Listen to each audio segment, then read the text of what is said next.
Mobile hunters, if you're interested in upping your mobile game, then head to tetherednation.com and check out their saddle gear. There are a few things that you can buy that will actually help you become a better deer hunter or give you the freedom to hunt any tree or any situation.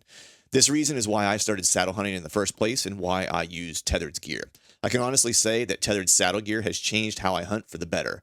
Big tree, little tree, from the ground, it doesn't matter. I'm untethered by my gear to hunt the best setup for the situation instead of hunting for a tree that my gear can use. My current core setup consists of the Phantom saddle, tethered one sticks, and the Predator platform, and along with an assortment of their accessories. So if you want to up your mobile game, head over to tetherednation.com. If you're like me, you spend a lot of time poring over maps, looking at weather data, all in an effort to help predict when and where my best times are to hunt. It'd be nice if there was a reliable source with all this information in one place. Enter the Spartan Forge app. Unlike some other predictive apps on the market, Spartan Forge was created from military combat intelligence experience tailored for hunters and stands at the nexus of machine learning and whitetail deer hunting. No more man-made algorithms. This is a predictive model based on real GPS collared deer data, historical and predictive weather, and the next level of mapping imagery, all at my fingertips. I've had an opportunity to use the desktop version last year and have been using the iOS app this season, and it has replaced all my other mapping tools. Visit SpartanForge.ai and sign up today, or head to your iOS or Android app store and download it today.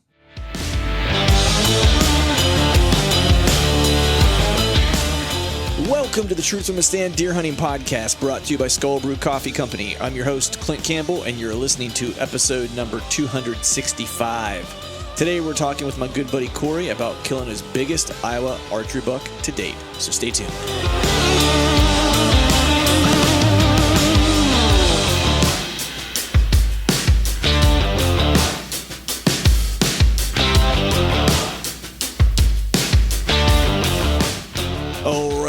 All right. What is up, everyone? Happy Wednesday to you. Hope you are doing well. Hope you are feeling fine and avoiding whatever kind of nastiness that's floating around as far as sicknesses go. A bunch of my buddies came back from the ATA show. Everyone got some form of illness for the most part. And then, of course, we have something that's still kind of rotating through our house here. We've basically been sick on and off since since Christmas. So hopefully this will be the last round of it. And to be honest with you, man, I'm ready for the illnesses to be kind of gone. They've put a damper in my postseason hunting because I was able to make one trip that I talked about to that new piece I had been scouting and stuff like that. And now the season's closing statewide here in PA. This is the last weekend. Special regs unit, I got a little bit more time in those areas, and it was planning to get out or try to get out on Monday, so 2 days ago, because we were getting snow over this past weekend, and it was kind of stoked to maybe go out and do a little late season hunting with some snow. So we'll see if I'm well enough to actually make the trek out on that Monday, since I'm recording this prior to that. So with that, we're going to keep this up front short and just get to the straight dope. Before I do that, 3 things to mention really quickly. One, there should be some new merch dropping on truthfromthestand.com this week. If you're listening to this on Wednesday or Thursday, it should be up already. If not, certainly next week it'll be up. So head over to the website, truthfromthestand.com, go to the merch tab, and you can use the promo code TFTS21 to save some dough on any of the merch. But there should be some new stuff there in the next few days, fingers crossed. Also, I guess really one other thing, the Great American Outdoor Show starts on February 5th. If you dig being around a bunch of deer hunters, about a bunch of outdoors men and women, I highly urge you to go check the show out. It's in Harrisburg, Pennsylvania. If you've not been, it's super cool. It's the largest kind of retail outdoor consumer show, I guess might be a way to say it, on the planet. Basically, any brand is going to be there, most likely selling their stuff, and almost always there are show deals that you get there that you won't get anywhere else. And I'll be hanging out in the archery hall on February 5th, the opening day, kind of split my time, bebopping back and forth between the tethered booth, which is booth 1033. So be sure to head over and say hi to Greg and Taylor and all those guys. I should be over there for a little while as well on the 5th. And then also my boys from Exodus will be there with all their gear, trail cameras, etc., that you can pick up. They usually have some, I don't know exactly what the deals are, but they usually always have show deals going on. but you can check out all the Exodus stuff at booth 927. I'll be there part of the 5th as well, kind of hanging out, talking deer hunting and talking trail cameras, of course. So head to the Harrisburg Outdoor Show, February 5th, if you want to hang out with me, talk deer hunting. If you can't make it that day, be sure to go any of the other days between the 5th and the 13th and visit my buddies at those 2 booths. So with that, we're going to go ahead and just jump into today's show. Got my buddy Corey on. I'm not going to kind of explain how he and I met necessarily. We talk about that in the actual podcast itself. Long story short is I was in Iowa hunting. We ran into each other at, parking lots, gas stations, just kind of struck up a friendship just from those chance meetings. And we've stayed in touch all these years. He had a super killer hunt this year for a awesome buck. I think it ended up going like 160 and some change, and is the biggest archery buck that he's killed to date. And the hunt for it is super rad. So I'll go ahead and jump into today's podcast. Let Corey tell you that story. But as always, I want to thank you all for listening. All right, folks, welcome back to another episode of the Truth from the Stand Deer Hunting Podcast. And today I got my buddy on. I'll say we're good buddies, man. We've broke bread together and hung out over hunting. But this is a gentleman. I'll share the story of how we met. But I got my buddy Corey McKinney on. What's going on, brother? Not much, man. What's going on with you? Living the good life. Just got out of the salt mines. Wishing I was living in Iowa. Maybe not now, man, because you guys got some. Well, it's cold here too, but you guys are pretty brutal right now, aren't you? Yeah, actually, today was kind of a different day. It was mid-40s when I drove home after work, so we got some unusual ones here for a couple of days, but it'll cool back down. Dang, man, that's almost like I'm gonna say tropical compared to what I'm got going on right now. It's oh yeah, I'm sure. I think today was when I drove my daughter down to the bus stop this morning, it was 7 degrees. I think was and she usually doesn't like dad to take her to the bus stop. To be quite honest, it's not. She's 13, so it's not cool. But the past week and a half, she's been glad to take the warm truck ride to the bus stop. So yeah, for sure. That's a whole nother way to rate the coldness. Yeah, exactly. It's the fact that she's willing to be seen with me versus be cold, and it's not that far of a walk. It might be 150 yards, maybe. But I feel bad sending her out there in the freezing cold. Now my old man had no problem with it. It was like, get your ass out in the cold, and that was all there was to it, But how you been, man? How's Iowa treating you? Pretty good.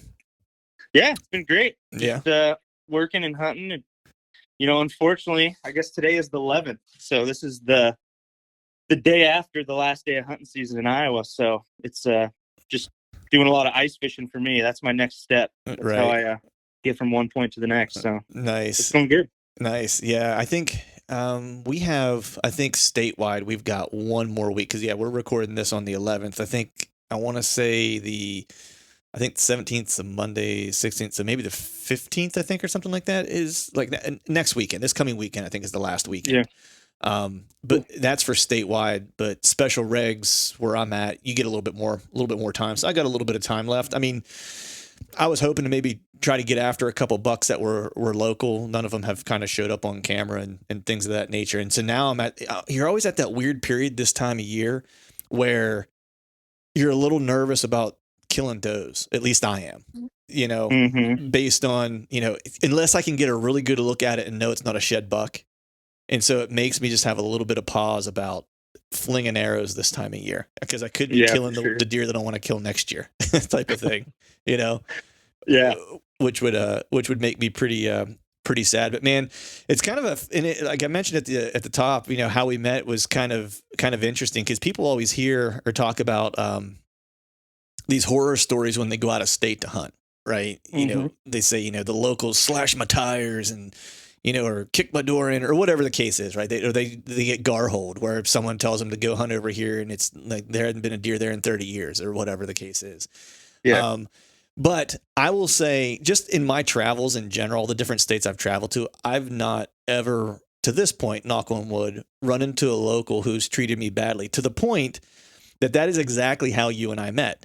I was in Iowa, on my, my first Iowa hunt. You draw points or you put in for as a non-resident. It took 4 years to get it.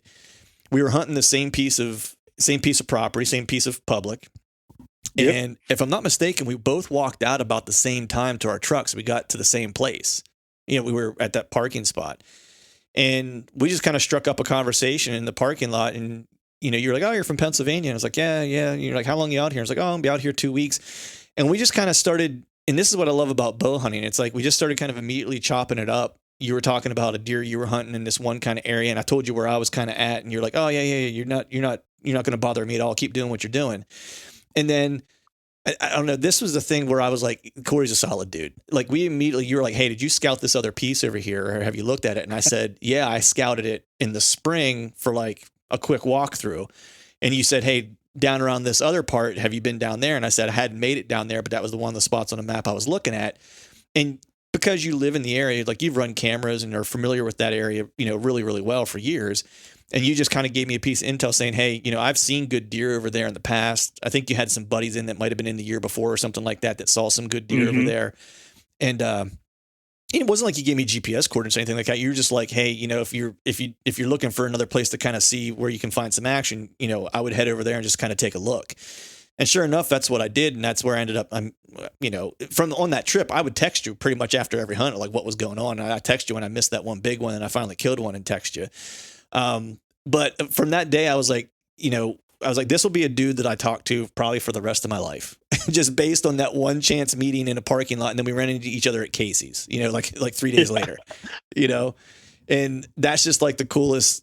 That's just like the coolest things. I just want to say thanks, dude, for being a cool local that didn't give a non-resident a hard time. Yeah, no, for sure, man. I appreciate it. It's one of the cool things, it's as, I think bow hunting, especially traveling, is just ramping up. And every year we get to, I kind of bump into people and chat with guys, and you just, especially driving around the public, just like looking at the plates, me and my dad all the time are like, yeah, we seen a gray Ford parked there. And I'm, we're always like, what were the plates on it?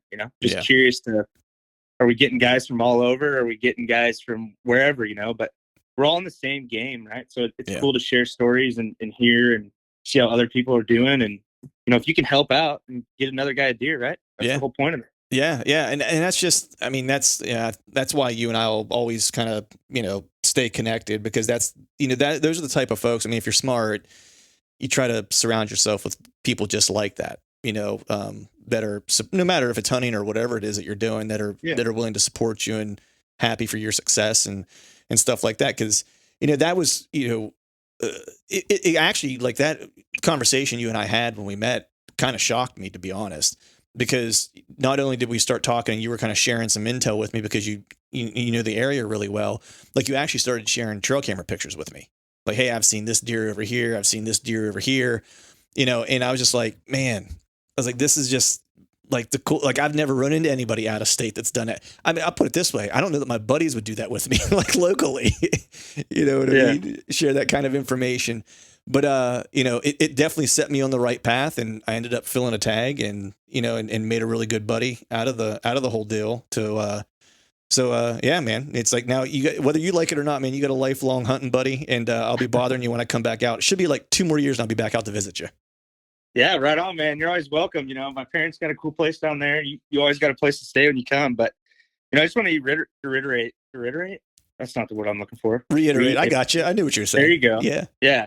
But, last couple of years, mission of mine has been trying to shoot a mule deer with my bow. And I've been going out west. And, it's just kind of like reflecting back on, I wish, I would have met someone out there that could have gave me a little bit of pointers. So it's like, why don't you just carry the faith onto the next guy, and we can all kind of help each other out. Yeah. It's obviously not like we're giving exact GPS points and that kind of stuff, but It's like when you have such a massive ground and you only have so much time to hunt that. And like, I know how hard it is to work for something and travel for something. So, helping each other out. We're all hunters, right? Yeah. To kind of get to that end goal. It's just kind of paying the favor back. And I'm glad it worked out for you. It was awesome. It was cool to see that text from you. Yeah, man.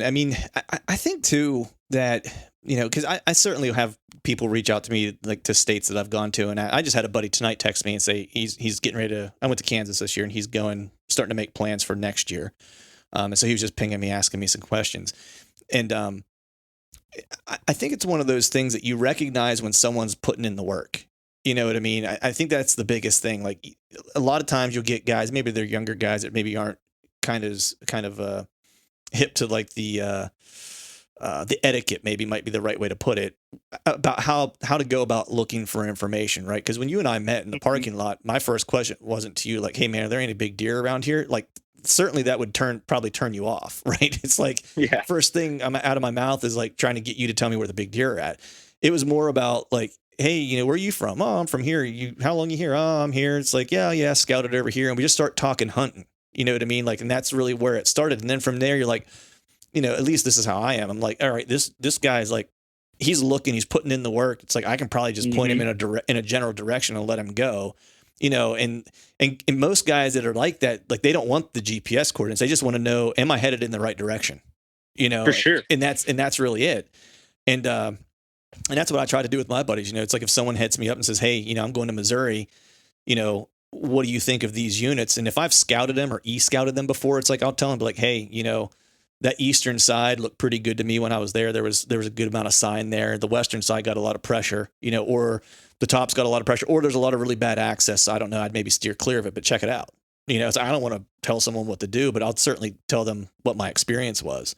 And that's really what you did for me, which was awesome because I got to get pointed in a direction where I thought I was going to have a chance, but I was still able to I still had to just go figure it out, which was kind of what we do it for anyway, right? Is to go figure it out.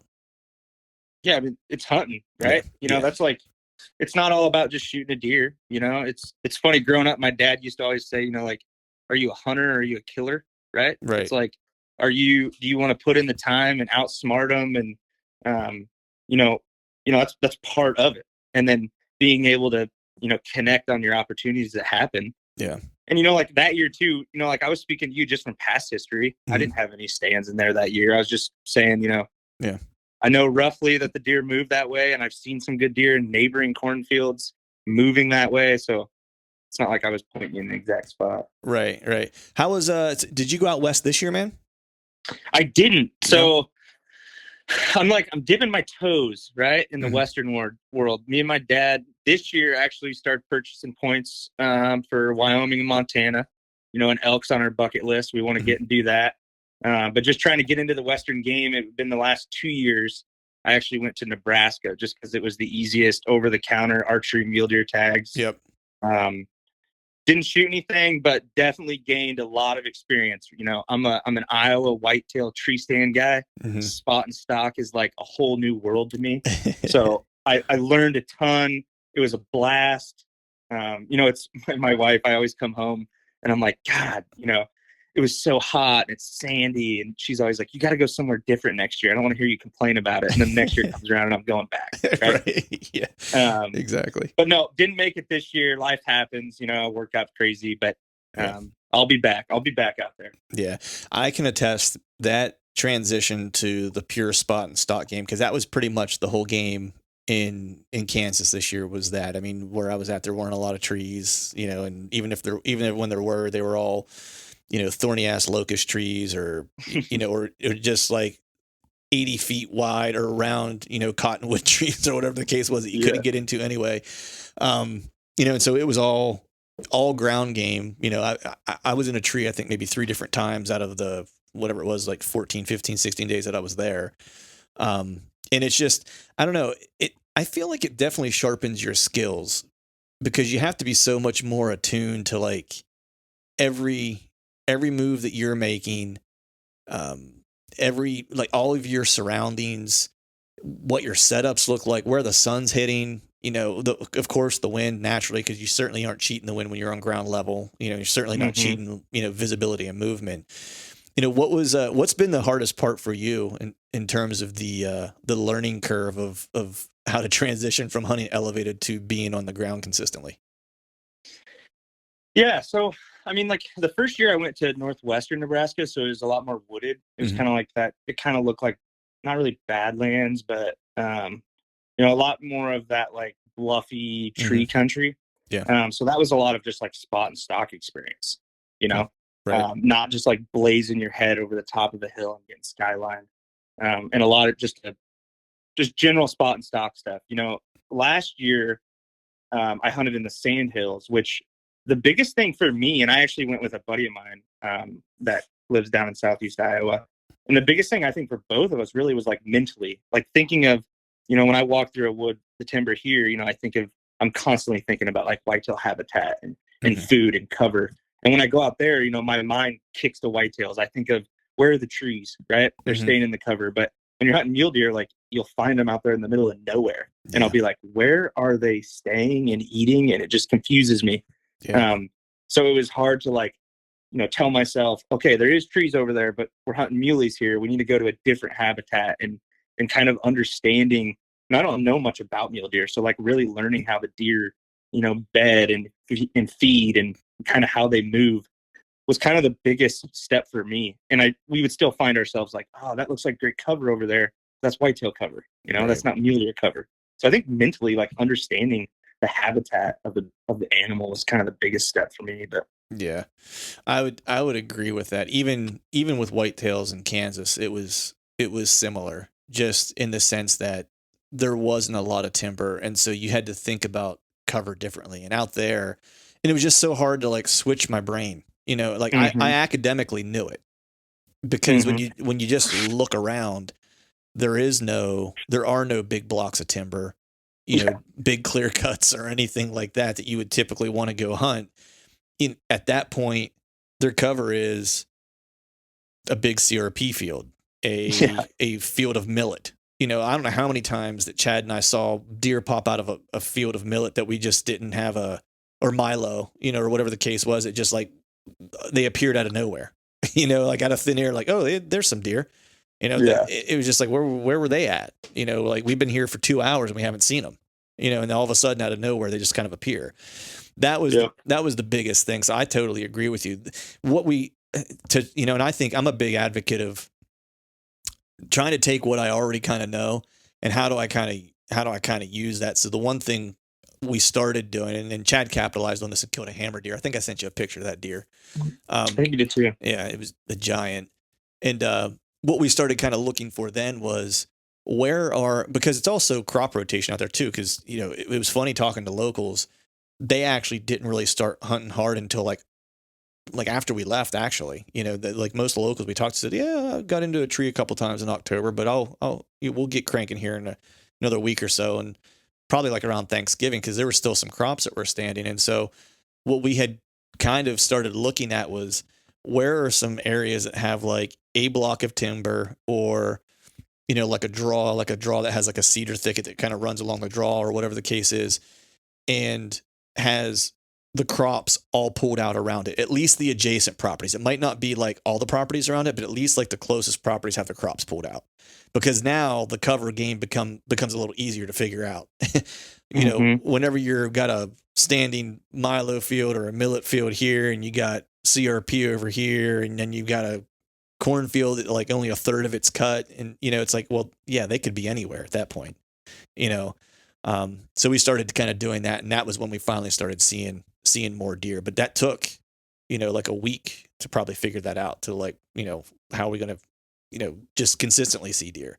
And that was the switch that we made. And once we did that, we started seeing deer more consistently, but so, man, I want to definitely get into your hunt from this year. But before we do that, I just want to get a sense like how you got started. I mean, I know your dad hunts and stuff like that. So was it like classic Southeast Iowa where, you were born to hunt and you were going to hunt come hell or high water because that's just what your family does? Or was it a different kind of way you started? No, that was pretty much it. My dad was a huge hunter. My dad got me into it. It's kind of funny. I got two other brothers that really could care less. They just, hunting's not their thing, right? But my dad's definitely the one that got me into it, and bow hunting is just it's kind of our thing. I was talking the other day about this, and I don't know if I've ever shot a deer with a shotgun or a rifle or anything. I mean, it's always been a muzzleloader or a bow, and my dad was just always a diehard bow hunter. And the first deer I ever shot, I think I was 12 or 13. I shot it with a bow, and we've just always been bow hunters. And he's big into it, and I'm big into it, and we work together on a lot of this stuff on trail cameras and stands and everything else. So yeah, nice. My dad's definitely the one that kind of drove the passion in me. Nice. Now, is he? I mean, I know you're a diehard bow hunter. Is he as diehard as you are, or is he a little bit more a hobbyist? Maybe might be one way to put it. I'm curious. Yeah, I would say nowadays. Nowadays I think he enjoys, like, we have a lot of people that come down and hang out. We kind of have this deer camp. Mm-hmm. You know, as life goes on, it's hard to get schedules up, but he really enjoys having people down there. And you know, I mean, you were talking about texting each other after every hunt. You know, he really enjoys having people back to the house and what did you see and what do you do? I mean, he's still got that bow hunter in him, but it's definitely not as much as what it was, you know, when he was when he was my age, you know. Right. He was really into it, but he still bow hunts just as much as we do. But you know, sometimes you can find him maybe sleeping in when we're all hunting. Right. He'll laugh when he hears this, but right. Well, you earn it at some point, right? That's like that's what happens. You earn that right to sleep in a little bit. He's been there, done that. You know. I know, and it never fails. We'll have a bunch of guys down there, and we'll hunt our butts off. We're hunting every morning, every night. You know, and Dad will wait for that morning that's just perfect, right? The weather's good. Mm-hmm. He'll go out and see a good one. We're like, what the heck? Yeah. Like, we've been hunting our butts off, and you go out hunt one time. Yeah. You know, obviously it's not one time, but right. Now I get what you're saying though. It's like that you know, what we refer to as old man strength. It doesn't matter how old I get. You know, my dad's still stronger than me. You know what I mean? Yeah. It doesn't matter. You know, sure. It's kind of the same way where it's that old man intuition where it's, you know, it ain't quite right. It's like an old buck. It's like an old surly buck, man. You know, it's like, how many times have you heard guys that are just killers that say, you know, if you're trying to kill the biggest buck or the most mature buck, I guess I should say, you know, a lot of them, when those, you know, 2 and 3 year olds are running around, you know, middle of October or late October, it's like the old guys are laying back going, yeah, you know what, young fellas, young blood, the party hasn't started yet. You know, and then, you know, lo and behold, you get, you know, right there close to Thanksgiving or so, it's like all of a sudden, like that monarch you haven't seen for a year, you know, that's rules the woods. He decides to get up then, you know. I think it's the same thing with our old men. They have this knowledge that they've gained over time that allows them to sleep in and still whoop our butt pretty much. That's, I think, how it goes. Yeah, I know. It's funny, like, especially like we'll get arguing whenever we're setting stands, and it's, you know, we'll want to put one somewhere, and he's like, I am not walking that far into the stand every time. You know, and it's always like, all right, you know, we can put it somewhere closer. But yeah, it's just funny. That's funny. Yeah, my dad's the same way. He's got a property that he bought actually in Pennsylvania. He actually he's retiring in April, but he built a cabin on it, and you know, so he'll be able to do a lot more bow hunting in PA. He was living in the Carolinas for a while. And, you know, I was talking to him about, you know, hey, we'll hang a thing here. He's like, I got this stand down here. I'll just hunt down there. Like, you know what I mean? Like, it's an easy place to get to. And sure enough, he shot a buck out of it this year. So I was stoked for him because that was his first buck off his new property, off of his retirement property. Yeah. So I was pretty pumped for him for that. But, so your dad got you into hunting. It sounds like it's a family affair, you know? Yeah. So I'm just curious, you know, because even though we've talked about hunting and stuff like that, you know, and we shared trail camera pictures and things like that, I still don't know a whole lot about like your approach to hunting. Like, you know, I know you scout a lot, you know, but do you consider yourself to be, you know, are you aggressive? Are you super patient? I know you're pre-hanging some sets and stuff like that, but you know, are you mobile, or how do you kind of approach your season in terms of, you know, how aggressive, patient, or mobile you're going to be? So I wouldn't say we're too aggressive. Really not really at all, really. I mean, once we kind of hang sets, I mean, we're not afraid to move sets. So we normally hang quite a few because we have a variety of guys that come down that I've met throughout the years, whether that be in college or work or friends from high school. So we normally set a pretty good spread. And a lot of times, you know, we just kind of pick and choose those based off trail cam photos. And if an individual set needs to be moved within that area because the deer are moving slightly different than we thought, we do. But, you know, mobile hunting, I've just never really quite got into it. You know, I know like you're a harness guy, and I've always thought about, you know, maybe trying that kind of stuff. But then again, I go back to where it's sure nice to have a stand there and I can just climb right in it and be quiet. Yeah. But no, I mean, we're pretty patient. I mean, for a lot of the hunting that we do, it's like, especially when you're hunting these massive chunks of public, it's like, it's literally trying to find the does. Yeah. It's kind of how we hunt. And a lot of it too is like, I've hunted, you know, my dad's hunted this ground way longer than I have. Right. So he knows these old areas that deer used to run this ridge and so on. But every year we just keep perfecting. We kind of have these areas that we always put a stand in every year. And each year we kind of learn something new. We change the stand up slightly. We kind of figure out where they're coming from. And for the most part, we've kind of had the same, like, dozen or so spots that we kind of keep going back to and just fine tuning year after year after year. And we're Right. still not there. Like, we're way far off from it, Right. but we just keep learning. Yeah. No, that makes sense, man. I mean, I certainly enjoy, mobile hunting, stuff like that. But even within me being pretty mobile, for the most part, Mm-hmm. when I'm at home, hunting around here, Mm-hmm. I'm mobile to a degree. I certainly have spots like I could literally preset something if I wanted to, because I kind of, when I'm scouting, I kind of go in, I'm like, all right, it's going to be this tree for this setup, right, for this wind, and I kind of know, Yeah. and I kind of know that, like to your point, I'll change up if I get into a tree and I see them moving 50 yards away, then I might get down and just move. Or if it's late in the hunt and I don't have time to make the move, it's like I might just get out so I don't booger it up and then know that I need to change 50 yards for the next setup if I'm going to come back or whatever. Yeah. Where my mobileness, if you will, if that's even a word, comes in is probably more when I travel, just because I don't know the areas nearly as much.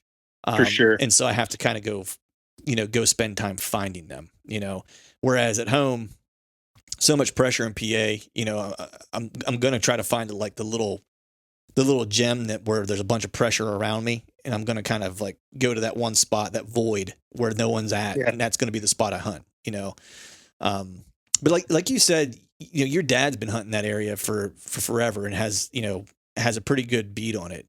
I'm curious what does your postseason scouting and kind of work look like? I'm sure you're like doing some shed hunting. I'm sure you're, like you mentioned, you're revisiting old areas and tweaking them, but how much are you going out and kind of looking at new spots and things like that? Yeah. So it's kind of all the time, right? And it's funny. Like, my wife makes fun of me because constantly, whenever we're doing, I'm always like, oh, that, I go look at that a little bit more, pointing out scrapes. Like, we all do that, right? Yeah. All hunters do that. But we do a decent amount of shed hunting. To be completely honest, I am a horrible shed hunter. I've never been good at it. I suck at finding sheds. We're like peas in a pod, dude. Because I am too. Yeah. I came to Iowa, and like my buddy was like, "Dude, you're gonna find magnums in Iowa," because he finds piles of sheds. He lives in Southeast Iowa too, and I went out for like 3 days. I didn't find a single shed. I know, and I have friends too that'll find like 70 of them a year. I'm like, are you buying these things? Like, Right. I just walked 5 miles today and found like a fork horn. Right. Especially in like big timber, like big public timber. Mm-hmm. I am just horrible at it. But a lot of times if you go that early spring, right when that snow melts off, that's kind of our biggest time, is because you can still see those trails real well. You can still see those rubs real well, those scrapes, Mm-hmm. Because especially down there where we hunt, just that timber grows up so fast. Yeah. You get that multiflower rose and honeysuckle, and it just gets so thick, and it's so hard to tell what exactly you're looking at. Yeah. And even some years, on dry years, there's these things called seed ticks that are like horrid. And a lot of times in the middle of the summer, we stay out of there for the most part, because if you get into some seed ticks, you're going to hate your life for quite a while. Yeah. But I totally get that, man. Because I know John, my buddy who lives in that area, gets ate up with them anytime he goes in. He's kind of the same way. He tries to get all of his stuff done in the spring. He might go in and maybe go to his lease, and he might trim out a shooting lane or go check some cameras. But by and large, like, most of his deep timber stuff is done before that happens, because he's made the fatal mistake of going in the past. And exactly what you said, he was hating his life for sure. Yeah. And I do some of it, right, because I'm ambitious. My dad doesn't, because, he's wiser than I am, right? He's done the seed tick thing. He knows It sucks. But, I'll like soak all my stuff in permethrin, and most part you can make it out pretty well. But you just get gun ho, right? You're dreaming about it all summer, and I'll go in and poke around and put some stuff up. But, and then a lot of times, we hang stands later than what most people would, because I'm running cameras everywhere. I'm doing mock scrapes, running cameras, trying to find the does for that year. Obviously, we have like our bread and butter spots that we know produce like good bucks, right? There's just good bedding areas. They always travel there. And we don't necessarily hunt, like, there's been a few deer that we've really patterned year after, not really patterned, but necessarily seen year after year after year. But for the most part, when you're hunting, several thousand acres of big timber, And especially when the rut comes around, man, those bucks just go everywhere. Yeah. So we're mainly hunting, rut spots, finding those does, and just, really doing that scouting with those cameras and running them everywhere and constantly moving them until we find good spots. And then we'll hang sets up on them. Right. Some of it because of the sea ticks and some of it because, we're just really throwing cameras everywhere, trying to get a better scope on what it's going to look like that year. Right. I was actually going to ask you anyway, so we're already kind of there, so I'll bring it up. How are you using, trail cameras? Do you hang them in areas that you won't even hunt to like get data for next year? Or are you using those cameras for kind of most recent intelligence that you're going to hunt it this year? Or do you take a longer term kind of approach, or is it both? Is it, I'm hanging some of them because I'm going to use them, use it this year to figure out what exactly I'm going to do. Then I have some that I have out in areas that I'm not even going to touch, that I'm really just kind of letting them soak there. So I know what's going on for, next year or the year after, whatever the case is. Yeah, it's for sure both. Like, every year like I say, we have those bread and butter spots. I go put a camera in there right away. A lot of times I do a mock scrape just because just gets better pictures. You can get a deer to stop there or something.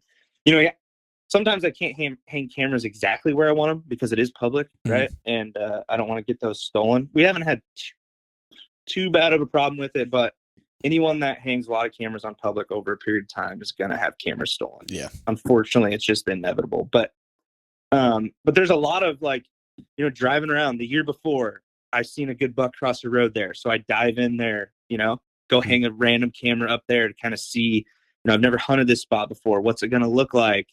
Or maybe there's spots that, 2 or 3 years ago we hung a camera on. We've seen a lot of good, 3.5, 2.5-year-old bucks that may be something else. And then 2 years later, we go back in there and kind of put those cameras back in that spot.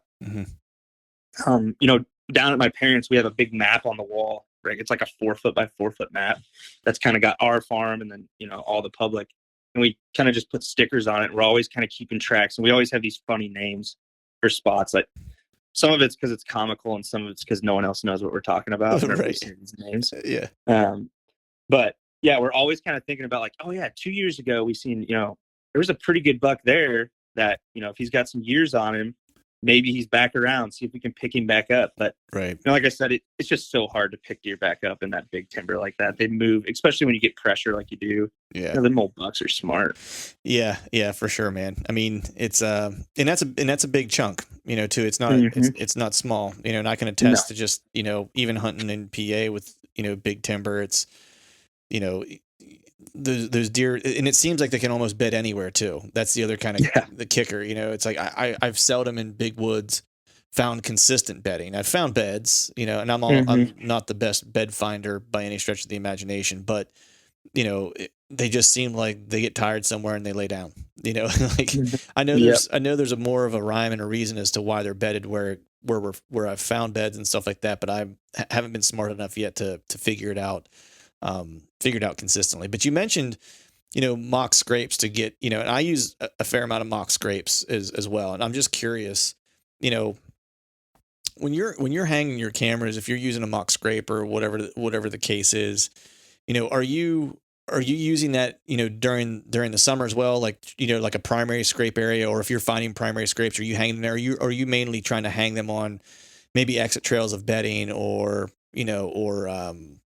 travel corridors, or maybe working a bed to food pattern type of thing earlier in the year? Like, are there any kind of specifics you like to kind of find for your camera sets? Some of the biggest ones is like, everyone knows that tree that always has a scrape on it, right? Yeah. So I'll kind of beat it to the punch and put a mock scrape on there. I know it's going to get worked. It's a good spot to kind of, put a camera up, get some good pictures. A lot of what I find myself doing too is finding these bedding areas and going on those downwind sides that I know those bucks are going to cruise. And I spend a lot of time studying topo maps and looking at ridges and funnels and, where do they all meet and what that looks like. And sometimes I kind of try to coordinate, if I think deer are traveling through here, can I put a mock here to maybe somewhat conjugate them that I can get a picture of them? When are they moving past there? But for the most part, I'm really just kind of sticking with kind of travel corridors and bedding. Food is tough in big timber. I'm kind of a big, I really like black oaks. I have a thing with black oaks. I think the deer love the acorns more than something else. It's probably more like a conspiracy thing, but I've had a lot of luck around black oaks. I truly think those deer pick those acorns out than others. So sometimes I'll kind of pinpoint that kind of stuff, these little black oak clusters, that I know there's a good acorn near, but it's different, right? It's not like you traditionally think of a food plot and bedding. It's kind of a different game of attack. Yeah, and I think that that's kind of the misconception about hunting Iowa in general, especially if you're on public. There's plenty of farmland around, but there's not always a bean field or a cornfield or whatever the case is that's adjacent to it, to where you can work that. That's not necessarily just like everyone thinks there's a 180-inch deer around every tree in Iowa. It's not the case. It's like, and there, just as much as that's true, there is not a cut bean field or cut cornfield around every corner of public land either. So it's you still have to hunt.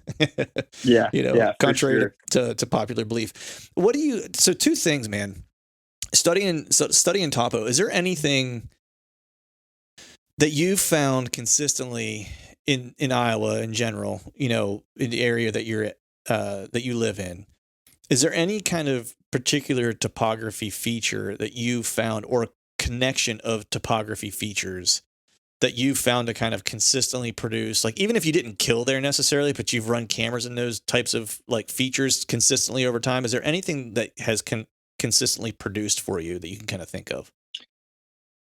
Yeah, for us, I mean, it's literally if you can find where the biggest ridge tops meet.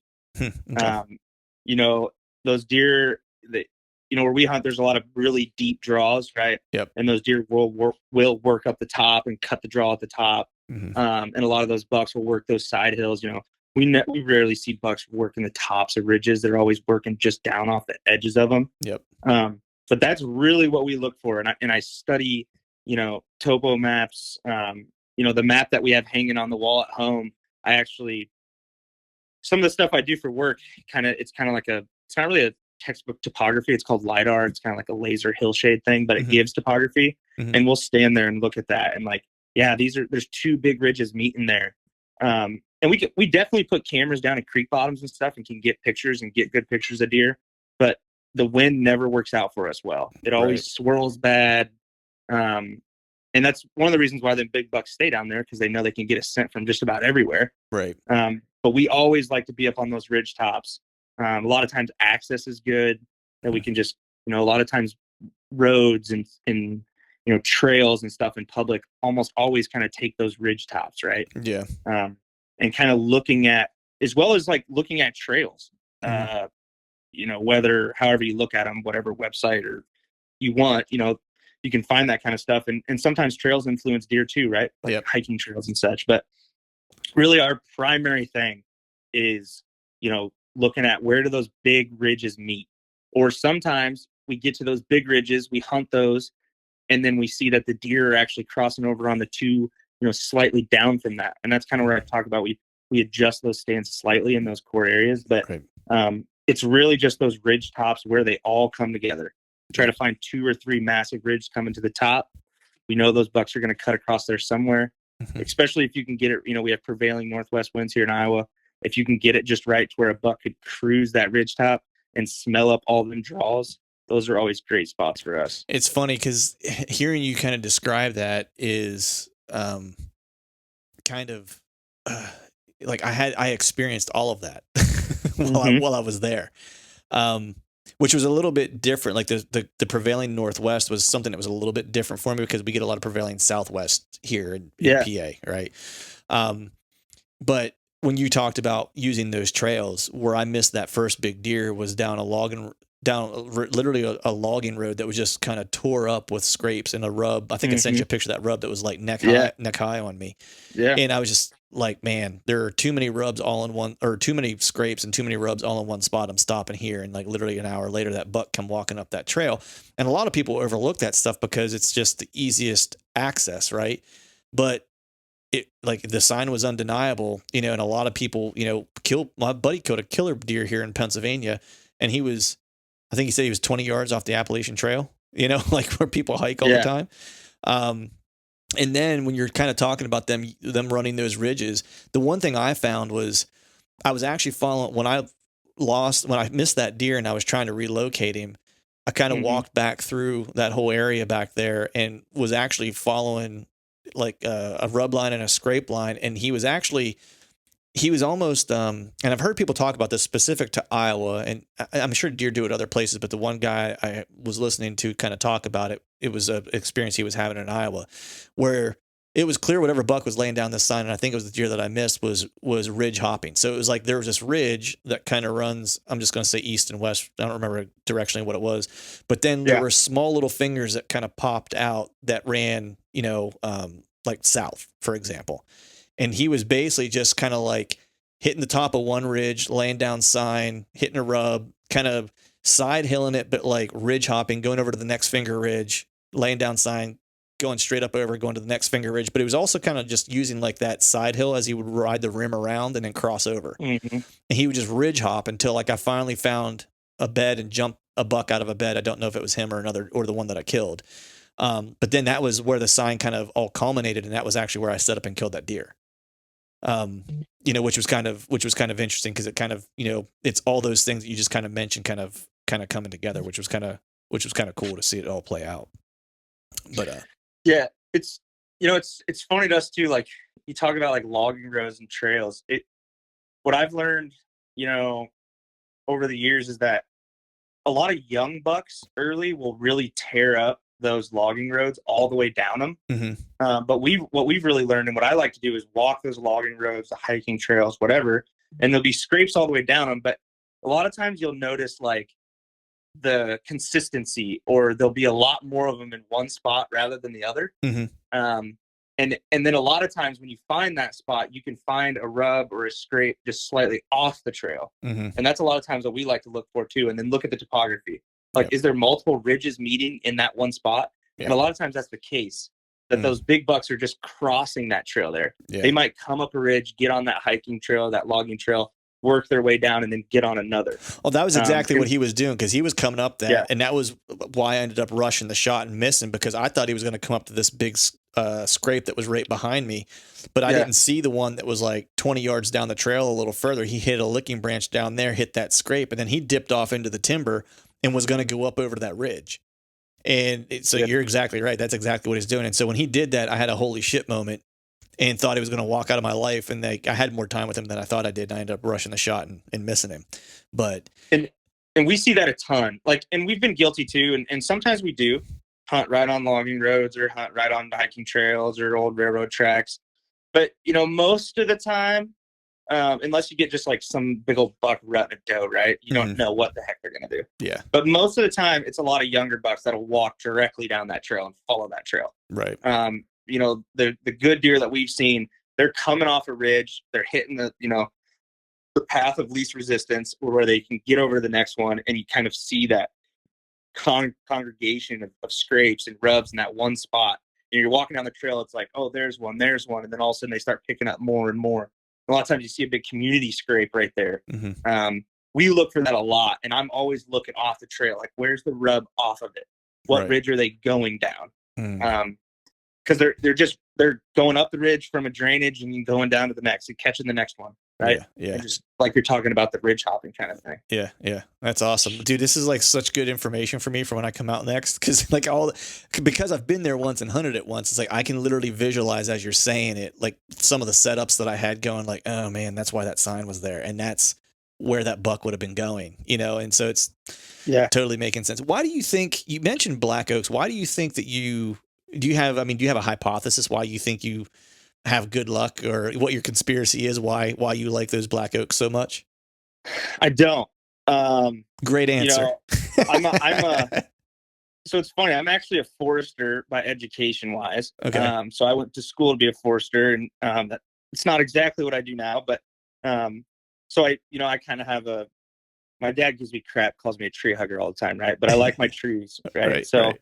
But I don't know. It's literally just experience wise over the years that where we've hunted, me and my dad are on the same page. The buck I killed this year, I was hunting a black oak little patch. The does were hammering. It was a great acorn year. The does were in there. mean, every night you sit there and just hear those does just crunching on those things. But we've had, a lot of our sits, really. And a lot of our stand locations are focused on one big black oak that, I don't know what the science is about it. I don't know if there's like higher protein content. I don't know. Right. But, and maybe it's just a weird thing, like everyone has that thing that mentally it's like, oh yeah, the black oaks. But right. We just have those spots, and some of the best stand locations that I can think of that I've shot some of the good bucks I have out of.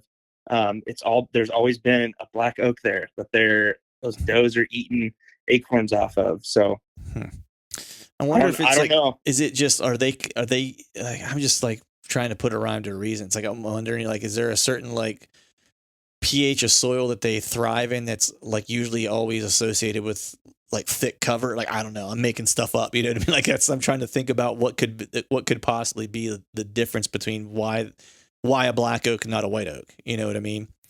Yeah. And I don't, down there, white oak's really prevalent, right? Mm-hmm. In Iowa, oak hickory ridges, that's a big thing, especially in Southeast Iowa. So there's a lot of white oak, there's a lot of hickory, and there's a decent amount of red oak too. Mm-hmm. And I don't know if like black oak is something different. Like they're not as common. They're not nearly as common as red and white and burr and whatever you can find. Burr oaks, you a lot of see those in the bottoms, right? And a lot of the red and black oaks and white oaks you see up on your ridge tops. But I don't know. I really don't know if it's something about the acorn or what, or if it's something different to them. Maybe black oaks produce more acorns. Maybe, you know what? It could be the fact that everyone prioritizes white oaks and tries to hunt around those, and the pressure pushes them off to black oaks. I don't know. I'm making that up too. You know what I want to do is I want to actually email the guys at MSU Deer Lab and see if they have like a scientific reason why that might happen. Now you've intrigued me with your black oak talk now. Yeah, let me know if I'm just like full of it, making up something. Dude, whatever. If it's working for you, I would just keep doing it. Whatever. It doesn't matter.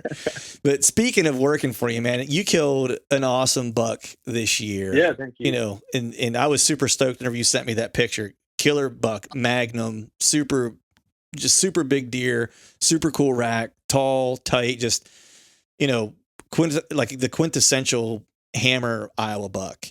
I was just curious because we didn't even talk about it. Like, you sent me the pictures and we texted back and forth, after you shot him, but I didn't even ask you like any specifics around it. And so I'm just curious, man, like, was this a deer that you were specifically targeting that you knew of and that you had some history with, or what was the story with that? So the funny thing is I didn't have like multiple years of history with this deer. Right. And the crazier thing is I thought I shot a different deer until about, probably like a couple hours once I was back home. And my cousin actually pointed it out, because there had been a buck that came out of nowhere. I don't know where he came from. I got some cell cam photos of him, kind of getting in that late October time frame. We were getting some cold fronts. I was hunting those black oaks because the does were hammering it. I knew that the bucks would come through and check them. Seeing a lot of younger bucks. Seen a couple older bucks that just didn't have the headgear that I was looking for. But I had this one solid, it was actually a 9 point, or he was actually a 10. His fours were real small. Mm-hmm. Right. And I kept getting pictures of him, had real big G2s, G3s. And I just kept getting photos of him. And that's the buck that I was going in there to hunt. And that's the buck I was hunting. And the funny part is the buck I ended up killing is literally almost identical, except for he has a small split brow tine and like a weird little flyer kicker on his G2. Right. And, in the heat of the moment, they look so similar. And once we got back and we were actually like looking through trail cam pictures, we're like, holy crap, that's not the same deer. So it definitely was a bloodline thing. And I actually think the buck I killed is the older version. We were always joking, like, we think a buck I killed was the one I was hunting's dad. Right. And hopefully the buck I was, going after will make it to next year. But yeah, it's actually a crazy story. And I don't even know if I texted you that. Probably because when I was texting you, I didn't realize it at that point. But yeah. So did you have any trail camera pictures of this guy, or was he a complete, like, So I did. You did? Okay. I ended up that week So it's funny, right? So I always take like 10 days off, 12 days off in the beginning of November, and I go down and I, just strictly hunting. But that week I killed him the day before Halloween. That week I got some pictures of a buck way in the distance on my cell cam. I was actually at work, right? Mm-hmm. And it was just a side profile. And I got these super tall tines. I could see these really tall tines and real heavy mass. And it was blurry. And I remember sending it to my buddies. And I'm like, hey, I'm not sure if this is the same deer. It looks like the same deer. And a couple of them were like, it looks like he almost has a kicker on his G2 or something. Like, you know how it is with cameras. Yeah. He was just far enough away. And come to find out, I did get a picture of that buck. But other than that, I got 2 pictures of him. I seen him one time the day before I killed him walking out. And then the next day is the day before Halloween is when I shot him. What was your, I guess paint a picture for me, like what the setup looked like was this, what you were looking for as far as like, was this where a couple ridges are coming together? Was it, you already mentioned, there was a stand of black oaks there, or there was a black oak there that was, attracting some does. Kind of give me a sense of what the setup looked like. Yeah. So there's kind of like 2 drainages, right? That was almost like the shape of a Y. You can imagine the letter Y. Mm-hmm. And on if you're looking at the letter Y on the left side of that, kind of below that arm, is actually where I ended up putting the stand, because these deer were actually working up these ridges. And the best spot that I had where they were stopping was this black oak. There's a couple black oaks there. I found a big rub there. And that's why I ended up putting the stand there. But those deer were working up those ridges that way to some heavy, heavy bedding that was actually back behind me. Some real, real thick cedar cuts. Mm-hmm. And then kind of back off to my right too was, some real young oak plantings. Mm-hmm. That the canopy was real tight. It'd be impossible for us to walk through, but the understory was pretty open and they're bedding in that hard. So what I was doing was trying to catch them coming back to that bedding. There was kind of a shelf there on that ridge. It wasn't like a textbook ridge you think of. There was like a secondary step, and that's kind of where those black oaks were, and those does were coming up there and just munching on those things. And I was getting this, that big 10 there that I was trying to hunt. And then I was, as it came closer to October, I was getting, different older mature deer. Necessarily their headgear wasn't the same. And then it was pretty funny. I got this gnarly 6-point, which that gnarly 6-point that I got on camera a ton in there, is a super old deer, is actually one of the reasons that kind of helped me kill the one I did. And we can get into that later. But no, I was really just trying to catch those deer coming up those ridges, going back to their bedding. They were obviously getting primary food somewhere, but this was a pit stop that they were stopping. They were munching on those acorns. Those bucks were coming through there. I think they were actually checking the bedding first and then working their way to the food. And I just happened to catch him on his way through. So that shelf you were talking about, is that almost, would you liken it to almost like a little bench? Cause I see that a lot, especially in big timber, or wherever you get some topography and elevation change where, I'll just say, for example, the one place that I'm been scouting and hunting the past year and a half is just, it's pretty steep country, but you'll eventually get a place where you get almost you're talking about a shelf that acts as a bench. And a lot of times I see sign congregated there because it's such steep, side hilling. Otherwise it's the one flat spot they have that they can either, if there's an oak there, get something to eat or lay down a scrape or whatever the case is. Is it likened to a bench, or is it literally just a little flat spot at the edge of this ridge? I know what you're talking about. In this situation, it was really just a little flat spot. And when I say a little flat spot, I mean it was not very big. Right. I mean, maybe 80 to 100 yards long and maybe 50 yards wide. Okay. And the weird thing about this spot, and I've never really seen bucks do this before, but the does would always work the ridge just like you would think. Working the side hill of the ridge, coming up, they would eat that. The bucks always walked in the creek, in the actual drainage of the creek. And then they would come to this flat spot, and then they would kick out and come up to it. And sometimes they wouldn't. Sometimes they would stay in the creek. And the creek at times is it's a deep cut and it's not very wide. They didn't have very much room to walk through it. And I've never seen them do it quite like that before. But in this particular spot, they like to walk right down the actual like little gully itself. It's crazy. They must have some type of wind advantage there, would be the only thing I would think of, right? Because, I mean, it's not the path of least resistance, I wouldn't think. Yeah. Yeah. I don't know. That was the kind of weird spot about this that kind of stumped me. And it's funny too, because the ditch was so deep that when I'm sitting in my stand and if I look straight to my left, I could see kind of down the ridge and I could see that creek there. And when the bucks walked into it, it was deep enough that I could like literally just see their horns and maybe the top of their ears. Wow. Which is so weird to me, but they did it. And almost everyone I seen did the exact same thing, walking in the ditch itself. Wow. Yeah, that's kind of weird.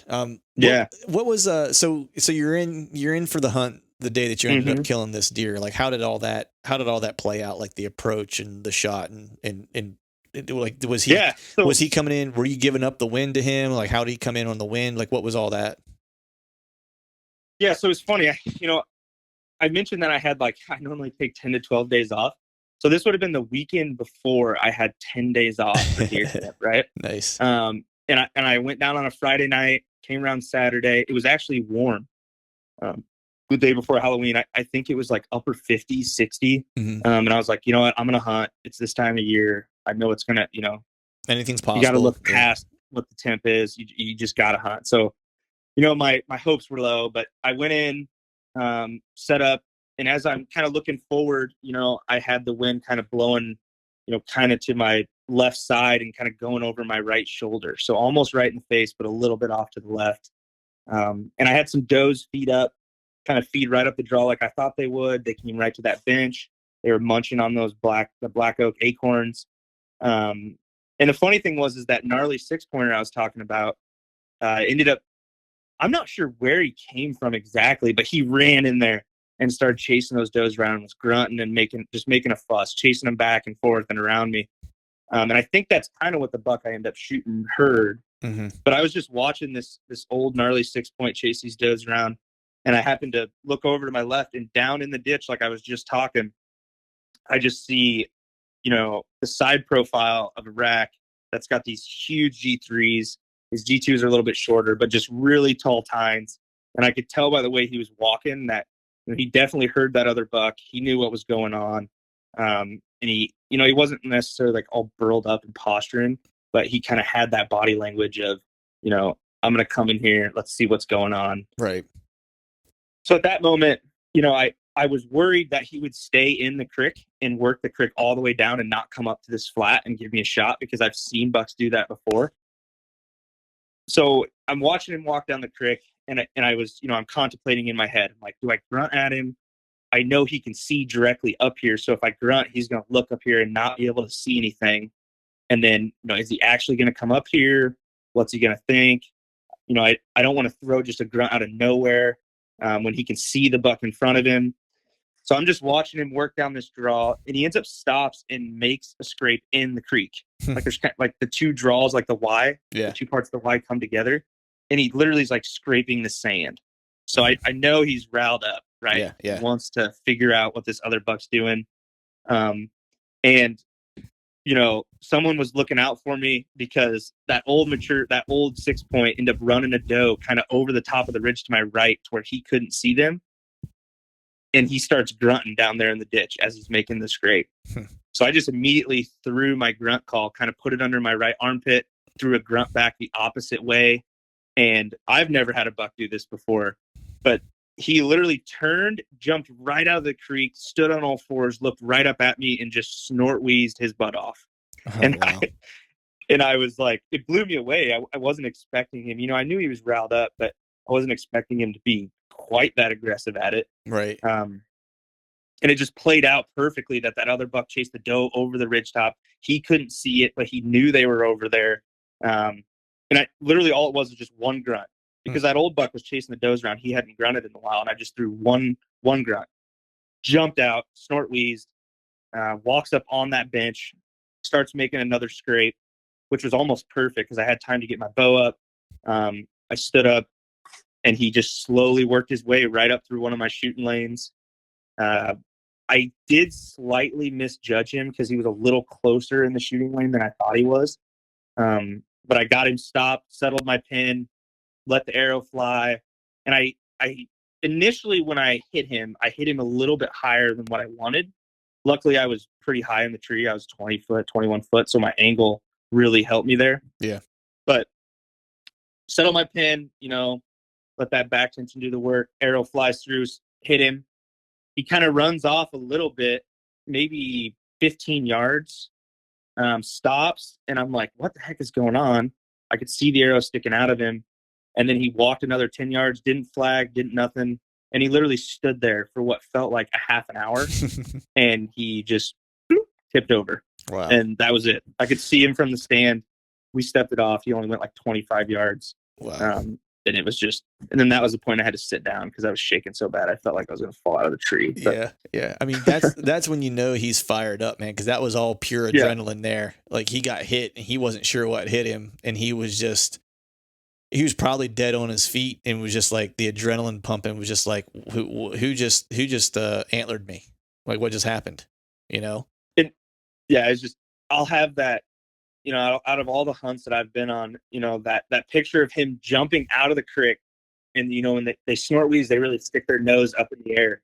And I could just see, my buck, one side was like a 6-inch base. One was a 6.5. And just sticking his horns up in the air. I could see those big main beams, big bases. I was like, holy crap, this is a good one.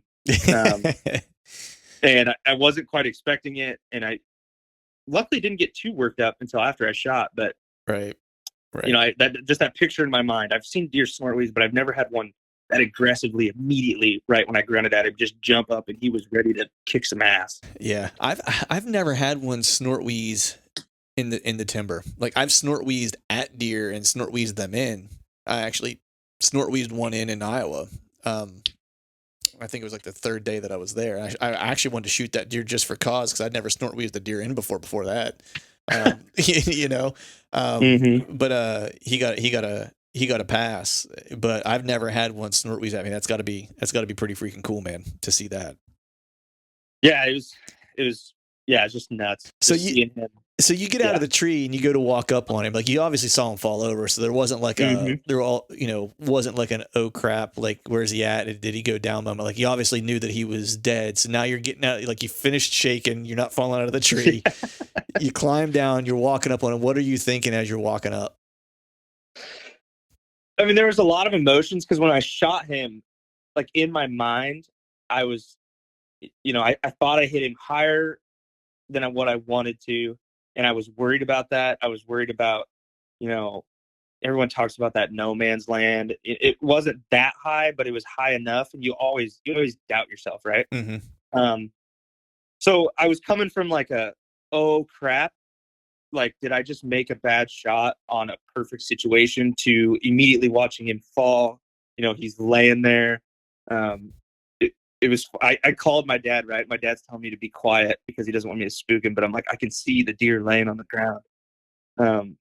But as I'm walking up, it's just a ton of emotion that, you made a good ethical shot. He's laying there. That was one of the first instincts. I still thought it was the deer I was in there after, but when I walked up, I'm like, wow, this deer's a lot narrower than what I thought he was. Mm-hmm.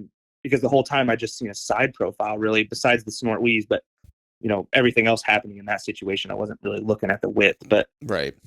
I just walk up to him and then, I'm kind of picking him up. I'm like, holy crap, he's got some mass. Yeah. He's not very wide, but yet he had like 25, 26-inch main beams. They just really sweeped and came out.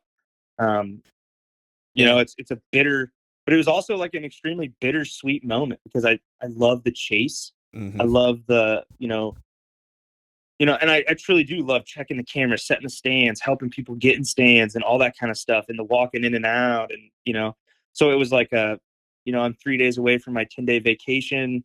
Right. It's like the chase is over, but yet I just killed, which he is the biggest bow buck I've ever killed. Nice.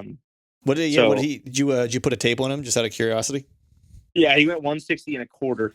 Nice. Yeah, dude. He was with a 14 and a half inch spread. Yeah, I know. It's so crazy. Like it's all like, if I'm remembering correctly, like his tines almost come together like a cage.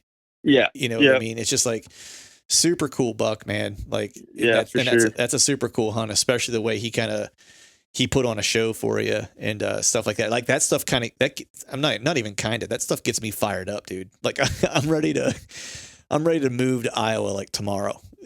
Yeah. I saw the coolest stuff while I was out there. Just, aside from like the caliber of deer, like that's what people fixate on, at least when you talk to people, that's what they want to go to Iowa for. They want to see the big deer, and they're certainly there. It's like, and I saw some really good deer while I was there. I missed a really good buck, and I shot a good buck, and I saw a legit, like, what people go to Iowa to see. I saw a legit like 180-inch deer jump out of a draw in a CRP field. Didn't have a prayer to shoot him. I was, I spooked him. Didn't even know he was there. Yeah. So it wasn't like I was hunting that deer. But the thing that always will stick with me, aside from filling my tag, was it's the one place that I've ever been because the deer numbers are right. You know what I mean? Like the sex ratio is right. Like there's just, there is pressure. I don't want people to think that if you go and you hunt public land in Iowa, like it's going to be completely unpressured, because that's not true. It's like, No. I saw guys there, like you and I were hunting at one point, not close together, but we were coming in and out of the same area. You know what I mean? Yeah. And then I ran into this older guy from Kentucky, George, I believe is his name. I ran into him in the parking lot, and we run into each other a couple different times and stuff like that. So yeah, it doesn't have as much pressure as a Pennsylvania or an Ohio or whatever the case is, but it's not unpressured. It's still public land. But the thing that I took away from that hunt that I still remember is, like, it's the one place that I went to where deer just seem to still do natural deer things. And I got to see it all on display. Like I saw him making scrapes. I saw him raking trees. I saw him snort wheeze. And I saw, I called one in on a snort wheeze. I was able to rattle one in, it's like, so all those things that are just natural deer things, like I got to experience all that. And that to me was the coolest part, regardless of size of rack, was just like watching them be deer was the coolest part of being in Iowa, for sure. 100%. Yeah. One of the things about down there too is, I can hunt, I can hang as many trail cameras I want and scout as much as I want. And this is still why, I got buddies that, hunt stuff back where they're from, and they got good deer on camera and all this stuff, but yet they come down every year because, it's Iowa. You never really know what in the heck could come up. Yeah, exactly. It has the potential to, in a matter of seconds, kind of like I'm so fortunate to have this year, is to have that, have that few seconds of what you dream of, right? The hunt is amazing. You never know what kind of buck can walk up. Exactly what you're talking about. Some of the coolest stuff I've seen in the woods wasn't a 180-inch deer doing something. It's like these little bucks fighting or doing, just watching them do their thing is so cool in itself. Yeah, exactly. Well, brother, I appreciate you coming on and sharing the story with me, man. It was a pleasure to get to meet you while I was out there. I'm glad we still stay in touch. I look forward to getting out to see you here. I'm going to hopefully maybe make it out, not this winter, but maybe after next hunting season, be able to make it out to do a scout in the off season and then prepare to come back out the following fall, I think is my plan. But next time I'm out in your neck of the woods, I will certainly hit you up so we can get together, maybe share a beer. And between now and then, we'll just continue to send each other deer pictures and talk deer. I can do that. Right. Well, brother, I got one more question for you, man. This is always the hardest one. Yeah. This is how I'll close it. So, if you are building a basketball team, a 3-on-3 tournament team, and you got to pick 3 hunters to fill a tag in any state, anywhere, public land, whatever the case is, but you've got to fill tags, who are the 3 hunters? The hunters could be people that you know, that you don't know, that are dead, that are alive, whatever the case is. Who are those 3 hunters that you're going to say, go fill these tags for me? My life depends on it. All right. Well, I'm going to pick people that I probably don't know, more famous people. I don't want to pick any of my friends and have them get some beef on each other because I'm calling one a bad hunter and not the other. But, you got to take Fred Bear, right? Yeah. Legendary. Probably Ted Nugent because he's a classic. Yep. And then, I always grew up watching Jim Shockey. I don't know why, but Jim Shockey was a guy that I watched a lot growing up. I thought a lot of his stuff was cool. But yeah, that would probably be the 3 right there. Nice. And that would be a motley crew for sure. That it would, man. The Nuge, man. You'd have guitar going on, and him and Bear are buddies, and then Shockey. Oh, yeah. Shockey just looks like the scientist guy from Back to the Future, Doc. Yeah, that's what he reminds me of. For sure. Awesome, brother. Well, hey, dude, I appreciate you coming on, man. Is you on the Instagram or anything like that where people can follow along with you, like any of your hunting expeditions or anything like that? Yeah, I'm on Instagram. It's Corey McKinney 3. I like to take a lot of photos and stuff too, just kind of not necessarily nature stuff, but I kind of get into taking the pictures too. So that's awesome on there as well, but nothing too crazy. Just enjoy hunting and fishing. So awesome, brother. Hey man, I appreciate you coming on, dude. And let's stay in touch, and I look forward to getting out in your country again soon. Yeah, man, give me a call, and I appreciate it, Clint. It's always good talking to you. All right, folks, that is a wrap for today's show. I'd like to thank all of you for listening. And if you haven't yet, please head over to iTunes and leave us a 5-star rating. And hell, while you're at it, head over to YouTube and give us a sub there too. I'd be super appreciative if you'd be able to do those two things for me. And before I shut this thing down, I need to give a big shout out to our partners who continue to help us make this podcast possible. Tethered, Spartan Forage, Exodus Outdoor Gear, and Skull Brew Coffee Company. And until next time, we'll see y'all.